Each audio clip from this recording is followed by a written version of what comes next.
Everyone, কি করছো? খুব খিদে পেয়েছে। ওই যে আমার মা কি যেন করছে, চলো ডাকি। ও মা, কি করছো? খাবো না। দুপুর কটা বাজে? 4:04 বাজে। দুপুরে খাবো না?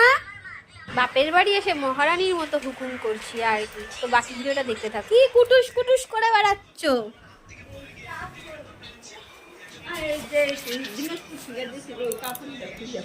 তাহলে রেখে এখনই তো কোথায়? কলকাতায়? কলকাতায় নেই তো। চলো চলো খাবো।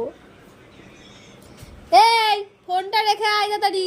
বুঝতেই তো পারছো অনেক বিকেল হয়ে গেছে আর এখনও আমাদের দুপুরের খাওয়া হয়নি। তো আজকে মা রান্না করেছে পটলের কষা, চাল কুমড়ো ভাজি, সয়াবিন আর হচ্ছে আলু দিয়ে, ভেন্ডি দিয়ে, সর্ষে দিয়ে আর পেঁয়াজি আর ডিম ভাজা মেয়ের জন্য। আর করেছে আমের টক বা চাটনি যাই বলতে পারো, মানে পাতলা করে। তো যেহেতু অনেক খিদে পেয়েছে তাড়াতাড়ি করে খেতে বসে পড়লাম। ওইদিকে মাও খেতে বসে গেছে, ভাইয়ের খাওয়া হয়ে গেছে, বাবারও খাওয়া হয়ে গেছে। আমি, মেয়ে আর মা খেতে বসলাম। আর বাপের বাড়ি আসলেই মা তো অনেক রকম পদই রান্না করে, নিরামিষ পদ হলেও অনেক রকম পদ করে।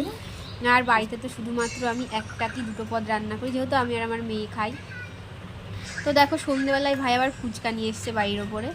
তো যাই হোক, সেই ফুচকা এখন খাবো। তো ওরা তো অলরেডি খাওয়া শুরু করে দিয়েছে আর আমি তো একটা বড় সাইজের ফুচকা নিলাম আর বেশ খানিকটা আলু মাখা নিয়ে নিলাম। আমাদের আর তরস হয়েছিল না কোনো বাসন কোসন, আমরা আলুটাকে মেঝের ওপরেই রেখে দিয়েছি।